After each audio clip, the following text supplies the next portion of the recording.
नमस्ते विद्यार्थी मित्रांनो, मी प्राध्यापक देवेंद्र लवटे तुमच्या सगळ्यांचं या ठिकाणी स्वागत करतो. तर आज आपण बघणार आहोत इयत्ता 12वी फिजिक्समधील 5वा टॉपिक जो आहे की ज्याचं नाव आहे ऑसिलेशन्स.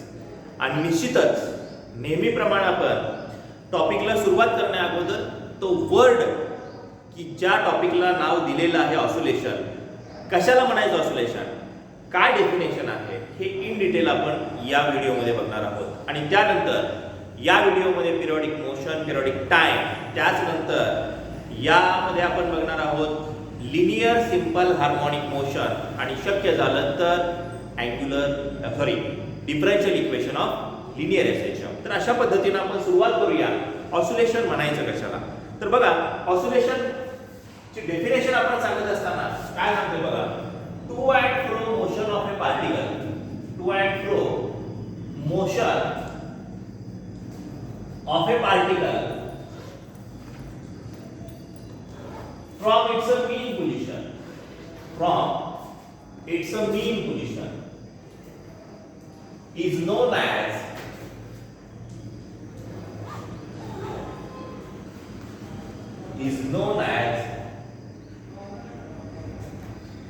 oscillation. त्याला आपण ऑसिलेशन असं म्हणतोय. Okay, to and fro motion of a particle from its mean position. एक वर्ड राहिला आपला from its mean position. One such state of movement, mean position, one such state of movement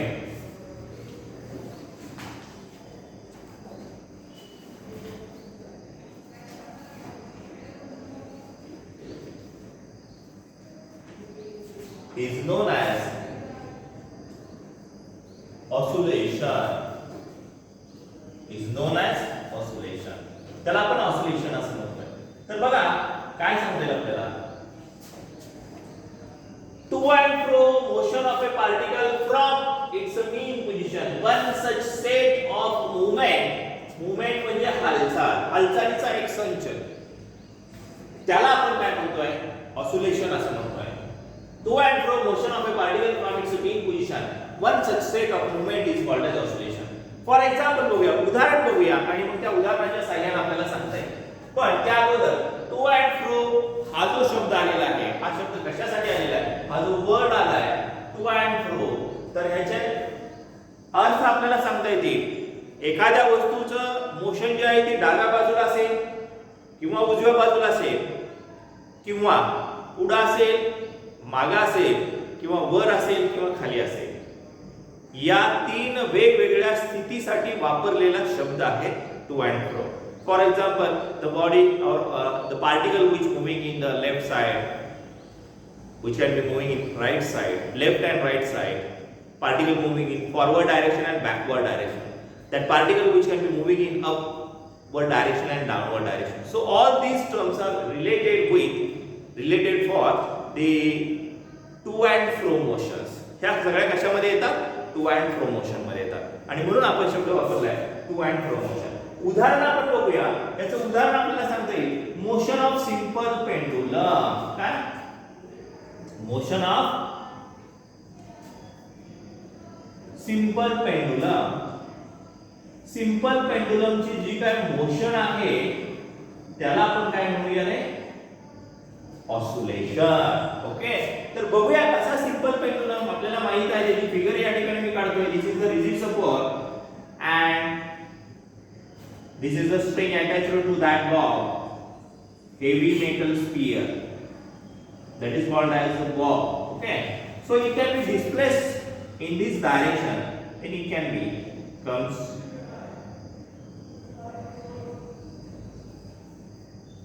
as shown in figure. Okay, so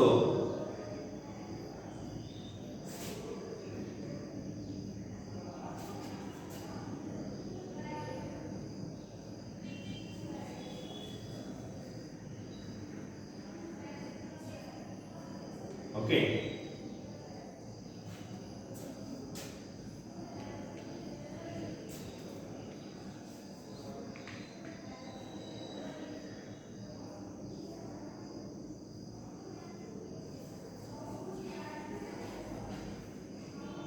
तर या पद्धतीने आपल्याला सांगता येईल just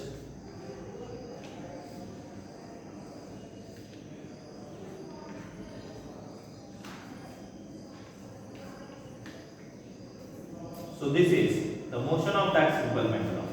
Means I displace that simple pendulum in this direction, it can be released, then released. It can be moving towards the mean position and another side of mean position. So this motion is known as oscillatory motion. For example, if particle at mean position, it comes at another extreme position, then it comes to the mean position, again it moves at another extreme position and it comes to the mean position. So this is called as one set of movement. याला आपण काय म्हणूया, एक हालचालीचा संच, त्याला एक oscillation म्हणूया. टू अँड फ्रो मोशन म्हणजे मूळ जागेपासून डाव्या बाजूला एकदा उजव्या बाजूला एकदा अशा पद्धतीने आपल्याला सांगता येईल. हे जे काय हालचालीचा संच आहे याला आपण काय म्हणतो, ऑसिलेशन. या सिंपल पेंडुलमचं ते एक ऑसिलेशन झालं असं आपल्याला सांगता येईल. ओके, तर या पद्धतीनं मोशन ऑफ सिंपल पेंडुलमच्या बाबतीमध्ये आपल्याला सांगता येईल. दुसरं उदाहरण जर घ्यायचं झालं तर आपल्याला सांगता येईल कोणतं, याच्या पद्धतीने आपल्याला हे बघा ट्युनिंग फोर्कच्या बाबतीमध्ये सांगता येईल. Motion of prongs of tuning fork. Prongs म्हणजे आपल्याला माहित आहे, ट्युनिंग फोर्कच्या बाबतीमध्ये बघा this is the prongs and this is the stem. Stem म्हणजे दांडा, प्रॉन्स म्हणजे शूल. If we gently tap that tuning fork, prongs of tuning fork on the rubber pad, that time it moves in inward direction and outward direction. हे prawns म्हणजे inward आणि outward direction मध्ये येते.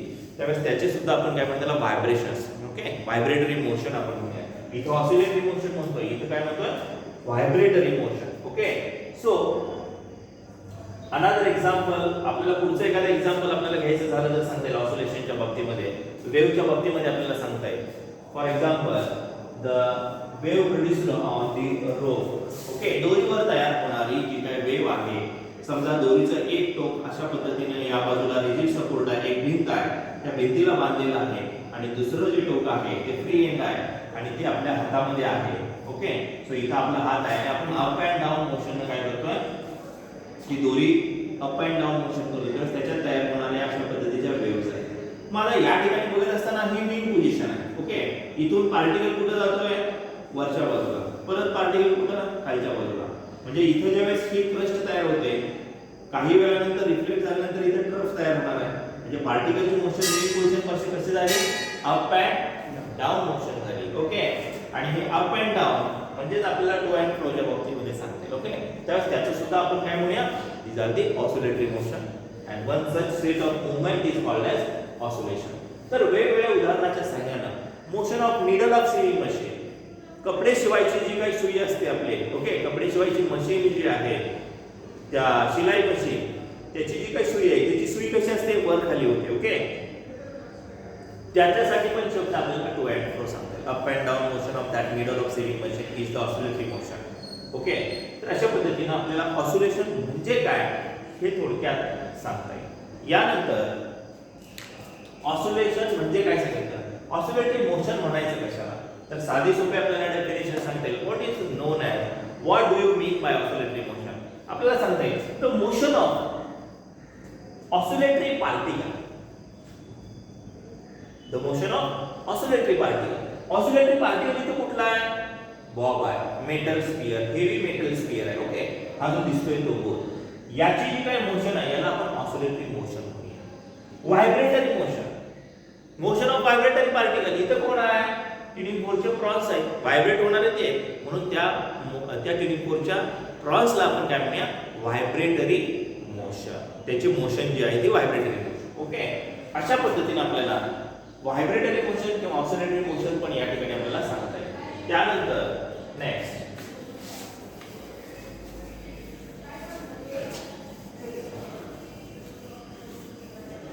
Periodic motion आपल्याला सांगता येईल. कशाला म्हणायचं periodic,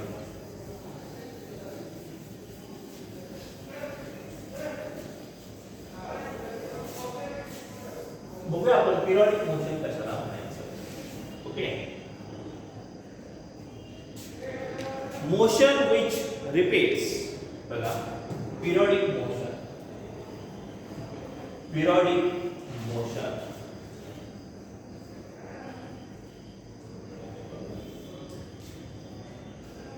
motion which repeats itself in equal interval of time.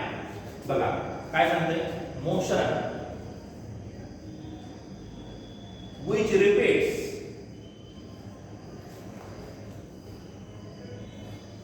in equal interval of time, in equal interval of time,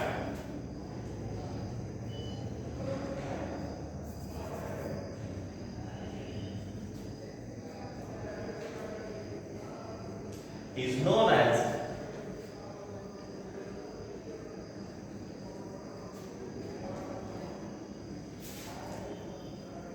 periodic motion. बघा काय सांगताय, motion which or any motion which repeats itself, any motion which repeats itself, itself हा शब्द या ठिकाणी आपल्याला घालायचा आहे. Any motion which repeats itself in equal interval of time is known as periodic motion. Okay, त्याला आपण periodic motion म्हणतात. फॉर एक्झाम्पल बघा, उदाहरणाच्या सहाय्याने आपल्याला समजेल. Motion of earth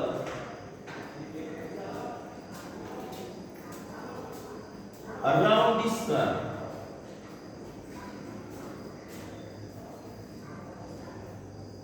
motion of earth around the sun, पृथ्वीचं सूर्याभोवती जे काही फिरणं आहे, हे फिरणं याला आपण काय म्हणूया, पिरियडिक मोशन. कारण पृथ्वीला एका वर्षामध्ये एक फेरी पूर्ण करते. एका वर्षामध्ये म्हणजे जर आपण विचार केला तर 365 दिवस लागतात. 365 दिवसामध्ये एक फेरी पूर्ण करते. याचा अर्थ काय, तर आपल्याला सांगता येईल दरवर्षी पृथ्वी तेवढाच वेळ घेते, 365 दिवसामध्येच एक फेरी पूर्ण करते. अदरवाइज आपल्याला माहित आहे 365 दिवसापेक्षा जास्त करते का, कधी कधी कमी, असं होतं का, नाही. म्हणजे काय, मोशन व्हिच रिपीट्स, रिपीट्स म्हणजे काय आहे, पुनरावृत्ती आहे. कशामध्ये आहे, त्याच्यामध्ये, कशामध्ये, in equal interval of time, समान वेळेमध्ये त्याच्यामध्ये जी काही पुनरावृत्ती घडणार आहे त्याला आपण काय म्हणूया, पिरियडिक मोशन असं म्हणूया. Okay, so motion which repeats itself in equal interval of time is non as periodic motion. त्याला आपण पिरियडिक मोशन म्हणूया. Motion of Earth around the sun. Not only Earth but also all the planets in the solar system, which can be revolved around the sun. Okay. फक्त पृथ्वीच नाही तर इतर सगळे ग्रह सूर्याभोवती फिरतायत आणि त्यांची फिरण्यासाठी त्यांना लागणारा जो काही कालावधी आहे त्याला आपण काय म्हणतोय, तो कालावधी सारखा असतोय. समान वेळेमध्ये समान फेरी पूर्ण करतात. मग 1 असेल 2 असेल, okay, what ever it may be, त्याला अशा वेळेस आपण त्याला periodic motion. Motion of hands of clock आपल्याला सांगता येईल. दुसरं एक्झाम्पल काय, motion of hands of clock म्हणजे आपल्या घड्याळाचे जे काही काटे आहेत, या काट्यांची जी काय मोशन आहे याला आपण काय म्हणूया, ती सुद्धा मोशन जी आहे ती पिरियडिक मोशन आहे. Okay, motion of hands of clock. भरपूर उदाहरणं आपल्याला सांगता येतील पिरियडिक मोशनची, तुमच्या लक्षात आलं असेल. ओके, पिरियडिक मोशन म्हणजे सातत्य. कुठलीही एखादी वस्तू सतत फिरत असेल, पंखा लावला आहे आपण, समजा रेग्युलेटरवर स्थिर ठेवलाय, 2 वर असेल, 2 वर ठेवलाय आणि लाईट चालू आहे, अशा वेळेस पंख्याच्या पाते जे फिरतात, the blades, motion of blades of fan is also the uniform circular motion, means it requires the equal interval of time to complete the one revolution. Okay, then and then only we can say it is the motion of that blades of fan is the periodic motion. त्यावेळेस त्याला आपण म्हणूया periodic motion आहे. Okay, साधो. आता या ठिकाणी दुसरा एक सगळ्यात महत्त्वाचा प्रश्न बघा कोणता आहे. अजून एक एक्झाम्पल आपण घेऊया, म्हणजे त्या एक्झाम्पल वरून आपल्याला सांगता येईल. Motion of simple pendulum, motion of simple pendulum. बघा सिंपल पेंडुलम, साधा दोलक, या अगोदरच आपण उदाहरण बघितलेलं आहे. काय, मोशन ऑफ सिंपल पेंडुलम जो दोलक आहे, ओके, तो कसा होतो, या पद्धतीने इकडं इकडं इकडं इकडं अशा पद्धतीने मूव्ह होतो. ओके, हे म्हणजे समान वेळेमध्ये आपल्या घड्याळाचं जे काय भिंतीवर लावलेल्या घड्याळ त्याच्यामध्ये दोलक तुम्ही बघितला असेल तर सेकंदाला त्याचं मोशन चालू असते. ओके, त्याची मोशन सुद्धा कशी आहे, पिरियडिक मोशन आहे. ओके, आपण तिकडे बघितलं ती ऑसिलेटरी मोशन आहे की नाही. म्हणजे ऑसिलेटरी मोशन ही पिरियडिक मोशन असू शकते. For example motion of simple pendulum. Simple pendulum oscillatory motion आहे, ती पिरियडिक मोशन असू शकते. पण पृथ्वीचं सूर्याभोवती फिरणं पिरियडिक मोशन आहे, त्याला ऑसिलेटरी मोशन म्हणता येईल का? नाही. म्हणजे काय बघा, every oscillatory motion is the periodic motion. प्रत्येक ऑसिलेटरी मोशन ही पिरियडिक मोशन असते. उदाहरणार्थ motion of simple pendulum, motion of prongs of tuning fork. Okay, so these are the oscillatory motion, but all oscillatory motions are the periodic motions, but all periodic motions such as this example are not oscillatory motion. पृथ्वीचं सूर्याभोवती फिरणं हे periodic motion आहे, परंतु त्याला oscillatory म्हणूया का? Oscillatory म्हणजे कंपन पावणार. ओके, ऑसिलेट होणार मोशन म्हणता येईल का? नाही. हा सगळ्यात महत्त्वाचा सेंटेन्स आहे. Every oscillatory motion is a periodic motion, but every periodic motion is not oscillatory motion. Okay, so this is about periodic motion. So now we are going to start a new point that is related with periodic motion, that is the periodic time. Okay, periodic time म्हणजे काय आपण बघूया आणि मग या ठिकाणी next जे आहे लिनियर एसेशन तो पॉइंट आपल्याला बघायचा. सो पिरियडिक टाइम कशाला म्हणायचं? What is the periodic time? Periodic motion आपण बघितलं. पिरियडिक टाइम बऱ्याच वेळेला तुम्हाला झालेला आहे. रोटेशनल डायनामिक्स मध्ये झालेला आहे. त्यानंतर रोटेशनल डायनामिक्स मध्ये सुरुवात आहे सर्क्युलर मोशनची, त्यामध्ये तुम्हाला झालेला आहे period of revolution. So periodic time किंवा पिरियड असं त्याला म्हटलं जातं. बघूया आपण पिरियडिक टाइम और पिरियड. सो हे आपण कॅपिटल टी या लेटरने दाखवलं जातं. तर या ज्या गोष्टी आपण बघतोय सुरुवातीला या टॉपिक मध्ये खूप महत्त्वाच्या आहेत, बेसिक आहेत. when we are going to study the oscillations topic in detail, we must have to know that what is period, what is periodic motion, okay, what is oscillation. So therefore periodic motion सांगता येईल आपल्याला काय periodic motion. the motion बघा आपल्याला सांगते the motion of a particle from its mean position, sorry, the motion of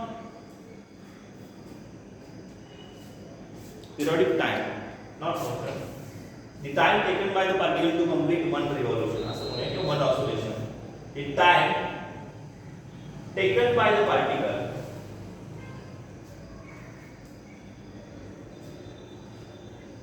to complete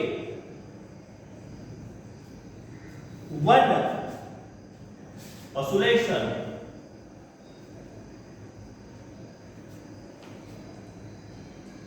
is known as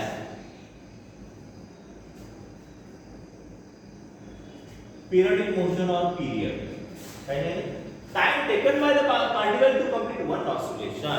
आता या ठिकाणी सगळ्यात महत्त्वाचा जो वर्ड आहे हा आहे वन ऑसिलेशन. इथं काय होतं बघा, जसं आपल्याला पिरियडिक टाइम त्या टॉपिक मध्ये आपल्याला बघायचे वेगवेगळ्या अनुषंगाने, त्यावेळेस इथं फक्त शब्द बदलतो. सर्क्युलर मोशन मध्ये बघत असताना पिरियड ऑफ रिव्होल्यूशनच्या बाबतीत आपल्याला सांगता येईल time taken by the particle to complete one revolution. म्हणजे इथं शब्द आला वन रिव्होल्यूशन, त्यालाही आपल्याला सांगता येईल it is called as the periodic और पिरियड ऑफ रिव्होल्यूशन असं सांगता येईल. जर समजा तुम्ही साऊंड वेव्हचा वेव्ह मोशनचा जर पार्टिकल बघितला तर त्या ठिकाणी तुम्हाला सांगता येईल the time taken by the particle to complete one oscillation or one vibration.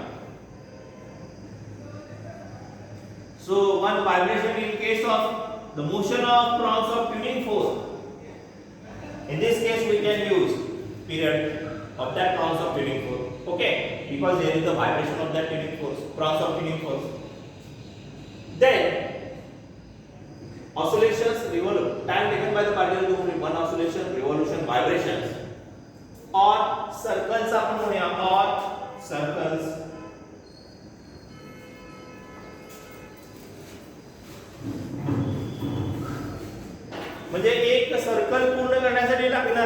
वेळ आहे याला सुद्धा आपण काय म्हणतो, पिरियड किंवा पिरियडिक टाइम असं म्हणतो.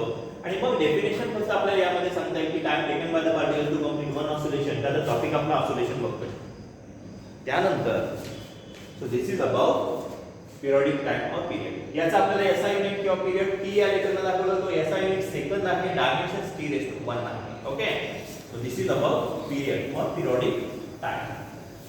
So now is the most important point, that is linear SHM. What is linear SHM आपल्याला बघायचं आहे. काय आहे linear SHM, कशाला म्हणायचं linear SHM. ओके, बघूया आपण. त्या अगोदर आपण सगळ्यात महत्त्वाचं काय बघा, सिंपल हार्मोनिक मोशन जे आहे ते आपण बघूया. आणि त्याचे दोन प्रकार पडतात.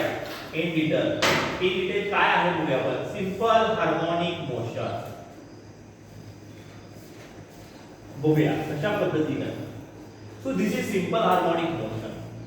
So that simple harmonic motion which can be divided into two types, two groups, that is linear SHM. SHM म्हणजे शॉर्ट मध्ये सिंपल हार्मोनिक मोशन लक्षात घ्या. आणि दुसरा जो पॉइंट आहे तो आहे angular SHM. S simple H harmonic and M motion. So angular SHM. या टॉपिकच्या सुरुवातीला आपण लिनियर SHM बघणार आहोत. या टॉपिकच्या एंडला आपण अँग्युलर SHM बघणार आहोत. म्हणजे लक्षात आलं असेल तुमच्या की सिंपल हार्मोनिक मोशन या ऑसिलेशन टॉपिक मध्ये या दोन्हीच्या मध्येच आहे. लक्षात घ्या ज्या ज्या काही गोष्टी होत आहेत. आता सगळ्यात महत्त्वाचं या वर्ड पासून आपण सुरुवात करूया.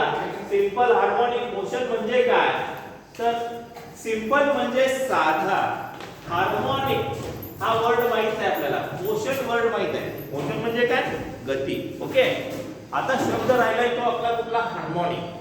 हार्मोनिक शब्द समजला की हा जो टॉपिक आहे आपल्याला या बघणार आहे आपण. या टॉपिक मध्ये जे जे काय सगळे आर्टिकल आपण बघणार आहे तर निश्चित तुम्हाला ते आर्टिकल समजत जाते. हार्मोनिक म्हणजे काय आपण बघूया. ओके, तर बघा आणि मग आपण हे लिनियर SHM सुरुवात करूया. What is harmonic, what are the harmonic functions, ते आपण इन डिटेल आपल्याला बघता येईल. हार्मोनिक फंक्शन किंवा हार्मोनिक कशाला म्हणायचं ते आपण बघूया या ठिकाणी. बघा हार्मोनिक कशाला म्हणायचं. हार्मोनिक हा शब्द तयार झालेला आहे हार्मोनियम. हार्मोनियम म्हणजे आपल्याला माहित आहे काय, हार्मोनियम म्हणजे एक वाद्य आहे ना, त्याला आपण पेटी म्हणतो ना तुम्ही, है ना काय. हा, हार्मोनियम जे वाद्य आहे त्याच्यापासून तयार झालं. काय आहे हार्मोनियम, काय काय पडलं असेल नाव त्याला, हार्मोनिक. आणि आपल्याला ते अभ्यासाला आले सिंपल हार्मोनिक मोशन. ओके, किंवा हार्मोनिक मोशन. बघा हार्मोनिक मध्ये आपण बघतोय की जे स्वर असतात किंवा आपण सा रे ग म प ध नि सा आणि सा नि ध प म ग रे सा अशा पद्धतीनं सुरू आणि परत एंडला म्हणजे तिथपर्यंत जातोय, परत तिथून इकडे येतोय मागे, बरोबर आहे. म्हणजे ही सारखं त्याची जी मोशन आहे म्हणूया आपण, ही सारखी काय होते, परत मूळच्या जागी येते. सुरुवातीपासून जाते शेवटी परत मूळच्या जागी येते. ही मोशन चालू आहे हार्मोनिक. हे झालं वर्ड टू वर्ड. ओके, म्हणजे यामध्ये काय कुठलाही पार्टिकल असेल तर मूळ पोझिशन पासून दुसऱ्या बाजूला जाईल, परत मूळ पोझिशनला परत मागे येईल.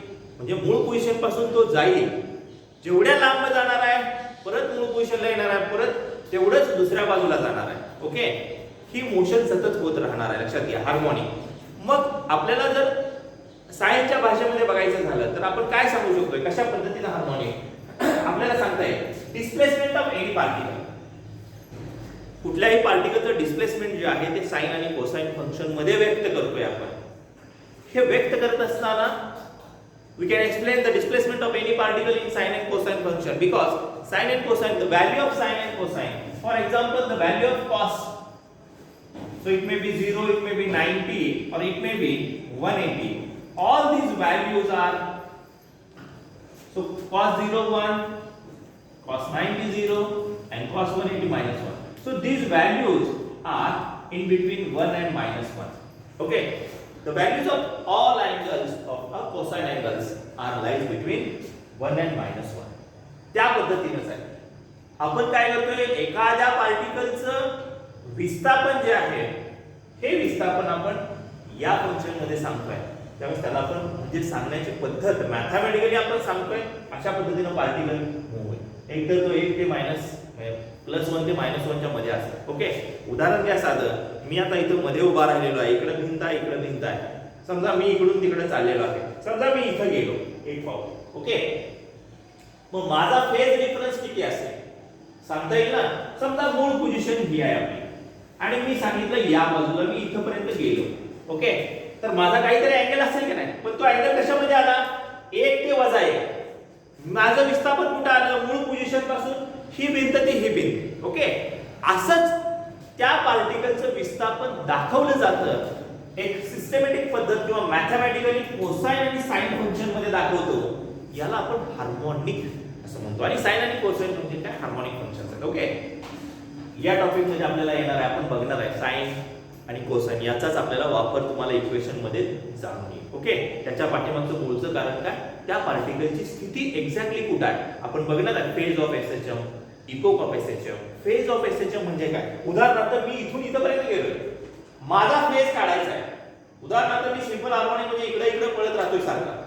माझा फेज काढायचा तर मी काय म्हणणार, काय सांगता येईल, the physical quantity which express the state of oscillation of the particle. मी फिरायला लागत असताना माझी आता स्थिती कुठे आहे, माझी स्थिती कुठे आहे, इथे आहे. ओके, हे दाखवणं म्हणजे फेज आहे, म्हणजे अँगल, आणि या स्वरूपात दाखवतोय म्हणजे मी असताना इथे आहे.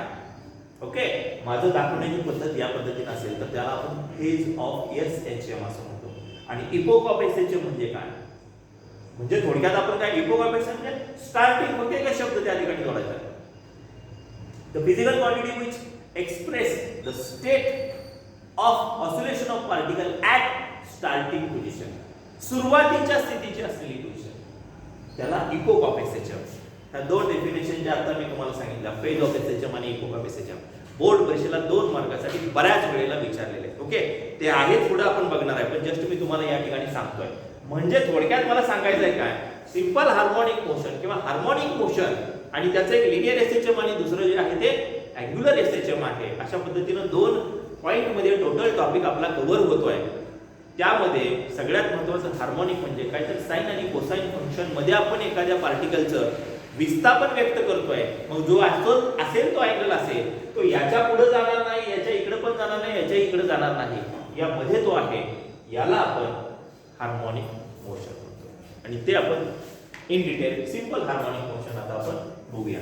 बघितलं आपण हार्मोनिक मोशन किंवा आपल्याला सांगता येईल की लिनियर एसएचएम कशाला म्हणायचं.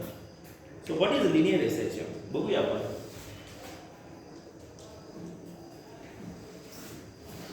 लिनियर एसएचएम ची डेफिनेशन पण विचारली जाते. डिफाइन लिनियर एसएचएम, 1 मार्काला बोर्ड परीक्षेला. लिनियर एसएचएम म्हणायचं कशाला, तर खूप साधी आणि सोपी डेफिनेशन आहे. याचाच वापर आपल्याला करायचा आहे पुढे differential equation of linear SHM. Okay, यामध्ये पण आपल्याला करायचं आहे. तर आपल्याला सांगता येईल बघा, लिनियर एसएचएम म्हणजे काय. एसएचएम म्हणजे आपण बघितलं सिंपल हार्मोनिक मोशन. 2 प्रकार, लिनियर आणि अँग्युलर. लिनियर म्हणजे रेषीय आणि अँग्युलर म्हणजे कोनीय. ओके, म्हणजे निश्चितच आपल्याला सांगता येईल की ही रेषीय सिंपल हार्मोनिक मोशन आहे. ओके, बघा काय सांगता येईल, इन लिनियर पिरियडिक मोशन. आपण पिरियडिक मोशन अगोदरच बघितलेलं आहे. पिरियडिक मोशन म्हणजे काय सांगितलं, the motion of a particle, motion which repeats itself in equal interval of time, that is called as periodic motion. पण लिनियर पिरियडिक मोशन, पृथ्वीला linear periodic motion म्हणू शकत नाही, पृथ्वीचा अँग्युलर आहे, गोल फिरते ना. लिनियर पिरियडिक मोशन जर आपण विचार केला तर रेषीय, पुढे जातोय मागे येतोय, पुढे जातोय मागे येतोय. फॉर एक्झाम्पल आपल्याला सिंपल पेंडुलमचं बघता येईल. म्हणजे उदाहरण सुद्धा घेताना आपण घेतलेले त्यापैकी लिनियर एसएचएम चा विचार केला तर सिंपल पेंडुलम किंवा सांगा. So in linear periodic motion बघा, हे आपल्याला डेफिनेशन सांगत असताना पहिल्यांदा शब्द महत्वाचा आहे, गरजेचा आहे. लिनियर एसएचएम सांगतात in linear periodic motion, force is always, force is always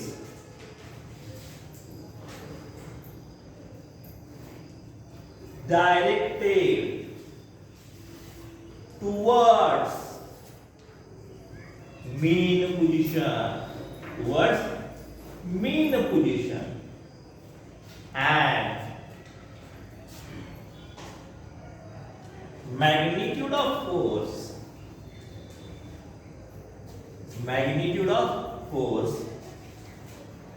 is directly proportional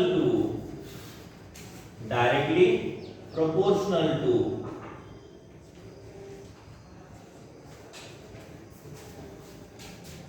displacement of particle. Displacement of particle. कुठून? From mean position. From mean position is known as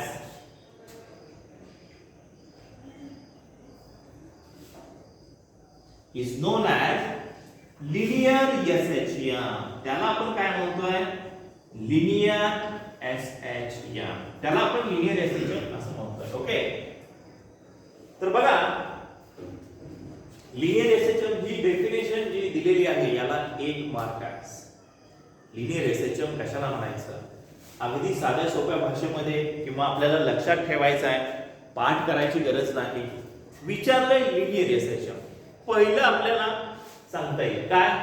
in a linear periodic motion. बरोबर आहे, हे तर सांगता येईल आपल्याला. Okay, linear periodic motion मध्ये काय होतं? या लिनियर पिरियोडिक मोशन मध्ये फोर्स, जो काय फोर्स आहे. ओके, उदाहरणार्थ मी तुम्हाला एक फिगर काढतो म्हणजे तुमच्या लक्षात येईल. साधारणतः फिगर काढूया. फॉर एक्झाम्पल बघा, इथंच जस्ट काढतो मी, छोटी काढतो फिगर तुमच्या लक्षात येण्यासाठी. डेफिनेशन म्हणून समजा हा आपला काय सिंपल पेंडुलम आहे.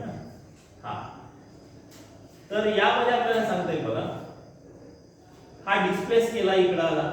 ओके, हा डिस्प्लेस केला इकडे आला, हा इकडे गेला, लगेच इकडे जाणार नाही, पहिल्यांदा मीनला परत इकडे जाईल. ओके, लक्षात येते तुमच्या.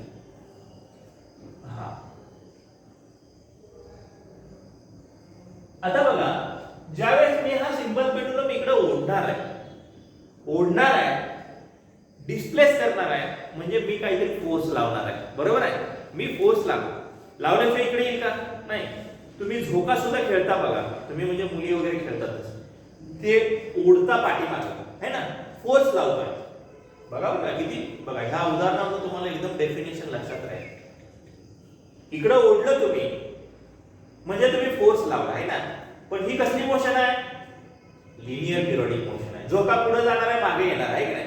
का झोकाचा गोल फिरतोय? नाही, अँग्युलर नाही, लिनियर. म्हणून आपण म्हणतो की लिनियर पिरियोडिक मोशन. काय झालं तर ते रेषीय असेल, एक तर इकडे जाईल किंवा एक तर इकडे जाईल, पण सरळ जाईल, रेषेमध्ये जाईल. Okay, so in linear periodic motion force is, मी ओढलेला आहे आता इकडे बघा, force is always directed towards mean position. मी जरी इकडे ओढलं आणि सोडलं तर तो काय करणार आहे? मध्ये जाणार आहे मीन पोझिशनला, परत तिकडे जाणार आहे. जरी तिकडे गेला तरी तो कुठे येणार आहे? इकडे येणार आहे. म्हणजे थोडक्यात काय, त्या झोक्याला किंवा त्या बॉबला मध्ये आणण्याचा प्रयत्न करणार आहे. मी ज्यावेळेस ओढतोय त्यावेळेस त्याच्यामध्ये काय तयार होत आहे? रिस्टोरिंग फोर्स तयार होत आहे. स्टोअर म्हणजे साठणे है ना, रिस्टोअर. ज्यावेळेस मी ओढतोय त्यावेळेस त्याच्यात रिस्टोरिंग फोर्स तयार होत आहे. आणि हा रिस्टोरिंग फोर्स जो आहे तो काय करतोय की त्याला मीन पोझिशनला आणण्यास भाग पाडतोय. ओके, म्हणजे आपल्याला सांगता येईल in linear periodic motion force is directed towards. Always हा शब्द आहे, ऑलवेज म्हणजे इकडे ओढलं मीन पोझिशनला आहे, इथून तिकडे गेला तरी मीन पोझिशनला, परत इकडे आला परत ते मीन पोझिशनला येते. झोक्याचं बघितलं की नाही तुम्ही उदाहरण? इकडे ओढला तिकडे, काही जरी केलं तर ते मीन पोझिशनला येण्याचा प्रयत्न करताय. बरोबर आहे, म्हणजे आपल्याला सांगता येईल लिनियर पिरियोडिक मोशन पहिला आपल्याला सांगता येईल force is always directed towards mean position. Okay, पहिलं सेंटेन्स झालं. दुसरं काय सांगायचं आहे बघा, force is always directed towards mean position. आता हे पण साधं सोपं उदाहरण सांगता येईल. जेवढं मी तुम्हाला बल लावेन, जेवढं मी इकडे ओढणार आहे तेवढंच ते काय होणार आहे? दुसऱ्या बाजूला पण जाणार आहे. तेवढंच ते विस्थापित होणार आहे. मी तिथल्या तिथंच ओढलं आणि मला सांगितलं हा झोका दे की, मग मी इथून काय केलं इथंच केलं आणि सोडलं. काय झोका देतोय होते की नाही, म्हणजे कुठं इथल्या इथंच केलं म्हणजे काय फोर्स कमी लावला ना, मॅग्निट्यूड ऑफ फोर्स त्याचा इफेक्ट काय झाला, झोका इथल्या इथे झाला. मी असा इथं झोका दिला म्हणून काय झोका जाताना तिकडे गेला का नाही. मी जेवढं मॅग्निट्यूड लावेल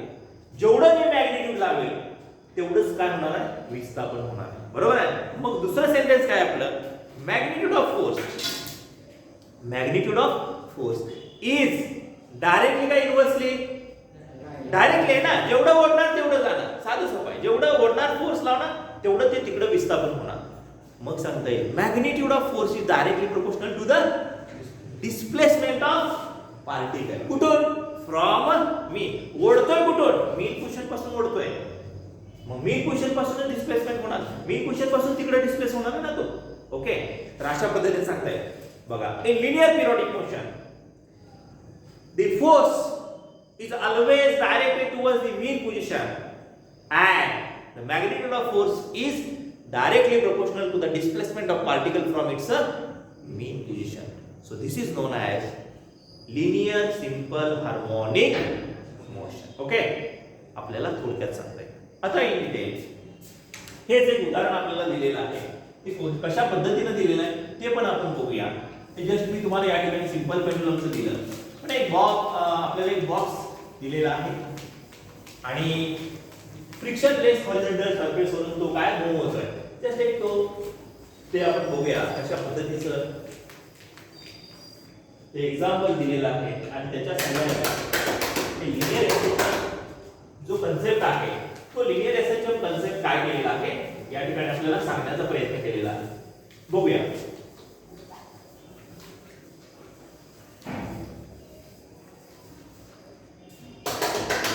बघा, the smooth frictionless horizontal surface, या ठिकाणी तीन पोझिशन आपण दाखवू शकतोय. ओके, सो एक आपण काय करूया, स्मूथ फ्रिक्शनलेस जो आहे तो या पद्धतीने आपण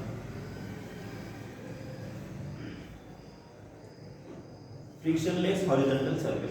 so this is the rigid support. Okay, भिंत आहे समजूया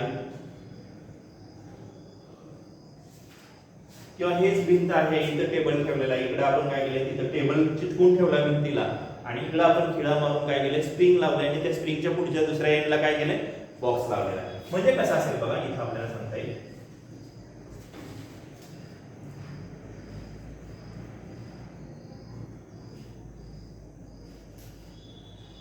सो आपण जी रिलॅक्स पोझिशन आहे ती आपण पहिल्यांदा दाखवूया.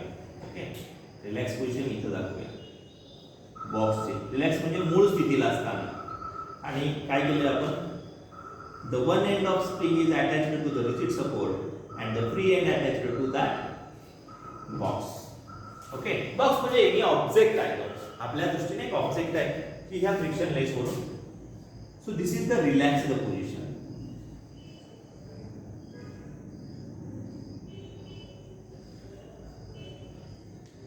ओके, सुरुवात इथं आपण रिलॅक्स पोझिशन म्हणजे आपण म्हणूया याला मीन पोझिशन आहे. ओके, सो मीन पोझिशन इथं पण आपल्याला दाखवता येईल.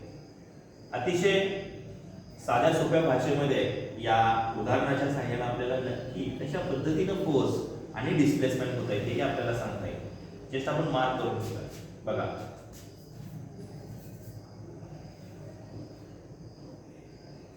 आता आपण काय करूया, हा जो बॉक्स आहे हा या दिशेला मी काय करतोय ओढतोय म्हणजे स्ट्रेच करतोय. मग ही स्ट्रेच्ड पोझिशन, स्ट्रेच म्हणजे ताणणे. ओके, तर मी काय करतोय इथून इथपर्यंत काय करतोय ताणतोय, साधारणतः इथून जस्ट इथपर्यंत आहे. ओके, म्हणजे ही स्प्रिंग जी आहे ती काय होणार आहे बघा, इथं बॉक्स आला. ओके, मग इथून ही मीन पोझिशन आहे, त्याला ओ म्हणूया. मीन पोझिशन पासून इथपर्यंत असलेलं अंतर त्याला एक्स म्हणूया. X with the displacement when that box is stretched. By applying the force F, आपण या ठिकाणी फोर्स अप्लाय केलेला आहे. तो force F which is equal to minus of kx.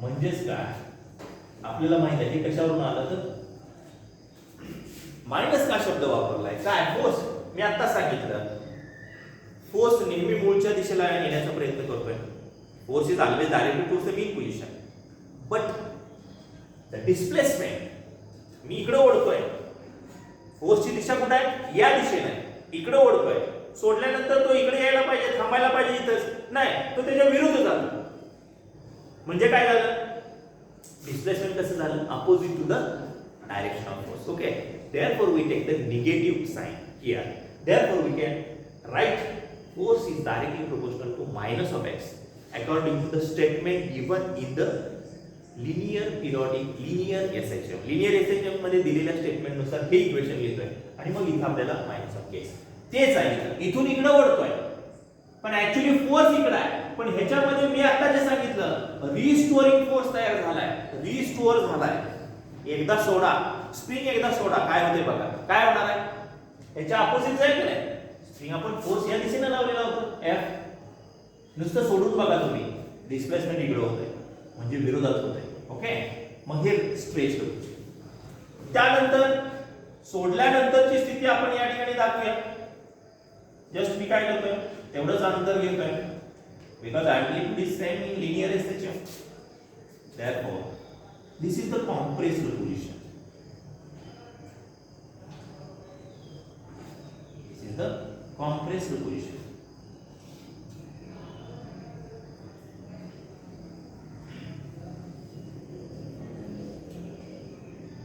compressed म्हणजे दाबणे कॉम्प्रेस ही स्प्रिंग आता दाबली गेलेली आहे परत इथं डिस्प्लेसमेंट जे झालंय ते सुद्धा किती असेल as like this x okay म्हणजे काय बघा हे तीन उदाहरणाच्या सहाय्याने फर्स्ट आपल्याला सांगता येईल परत मीन पोझिशनला येणार आहे दुसऱ्या कंडिशनला आपण ओढलं पहिल्यांदा परत मीन पोझिशनला येणार परत दुसऱ्या बाजूच्या एक्स्ट्रीमला जाणार बरोबर मग हे तुम्ही या ठिकाणी कसं सांगू शकतोय बघा एक मी लिनियर पिरियडिक साधी फिगर आपण फिगरच्या सहाय्याने समजा ही मीन पोझिशन आहे ही दुसऱ्या बाजूची एक्स्ट्रीम या बाजूची एक्स्ट्रीम पोझिशन आहे मग पहिल्या केस मध्ये आपण म्हटलं एक नंबरची जी केस आहे इथं 1 2 आणि 3 आपण म्हणूया 3 नंबरच्या पोझिशन्स आहे यामध्ये आपण जर म्हटलं की मीन पोझिशन पासून बी ला आपण ओढलेला आहे म्हणजे इथली 1 नंबरची पोझिशन परत तो कुठे येणार आहे 2 नंबरला येईल परत तो कुठे जाईल 3 नंबर थोडक्यात काय बघा स्प्रिंगच्या साहाय्याने काय सांगितलंय आपण इथं काय बघतोय स्प्रिंग ठीक आहे स्ट्रेच होते रिलॅक्स होते कॉम्प्रेस होते पण मोशन जे आहे ती मोशन कशी आहे पहिली कुठं मोशन या ठिकाणी बघा ओके ही याला आपण इथं नाव दिलं ए का बी बी ही बी पोझिशन आहे ह्याला नाव दिलंय ही दुसरी पोझिशन हो ह्याला नाव दिलंय ए झालं नाही तयार बघा ते काय झालं एक्स्ट्रीम मीन एक्स्ट्रीम ओके म्हणजे थोडक्यात काय पार्टिकलच्या बाबतीमध्ये इथं तेच होणार आहे सांगायचं काय आहे ज्यावेळेस मी स्प्रिंग त्या बॉबला किंवा त्या ब्लॉकला मी इकडे ओढणार आहे त्यावेळेस त्या स्प्रिंग मध्ये एक रिस्टोरिंग फोर्स तयार होणार आहे की जो फोर्स या ब्लॉकला त्याच्या मूळच्या जागेला नेण्यास मदत करणार आहे restoring force is created when the block is attached to the spring on the frictionless horizontal surface. That time, if we stretch this block as shown in figure first, x with the displacement, that time we can write that the force which is directly proportional to minus of x and which is equal to F which is equal to minus of kx. Negative sign indicates that the force and displacement are opposite in direction. In second case, if we release this force, that time it moving, that block is comes at the mean position. That is the relaxed position, mean position. Again, that block is moving in this direction. That is the compressed position. So we can explain in detail in this figure. So this is the first, this is the second, and this is the third position as shown in figure. In short थोडक्यात आपल्याला याच्या सहाय्याने सांगता येईल, याला आपण linear simple harmonic motion असं म्हणतो. लक्षात आलं? म्हणजे एका बाजूने इकडे जाणं, इकडे जाणं, इकडे जाणं, परत इकडे येणं, मी परत एक्सट्रीम, परत सुद्धा काय होणार आहे, हा ब्लॉक काय इथं येऊन थांबणार आहे का? नाही. परत त्याची मोशन सारखी चालू होईल की नाही? ही जी काय मोशन आहे या मोशनला आपण काय म्हणतोय, लिनियर एसएचएम म्हणतोय. आता सगळ्यात महत्त्वाचं काय बघा, या ठिकाणी डिस्प्लेसमेंट किती असेल मीन पोझिशनला? What is the value of displacement in mean position? किती असेल डिस्प्लेसमेंट? किती? 0. डिस्प्लेसमेंट विस्थापन काहीच नाही, मी इथंच आहे, स्थिर आहे, सांगितलंय तुम्हाला, बरोबर आहे? हा, विस्थापन 0. व्हेलॉसिटी किती असेल?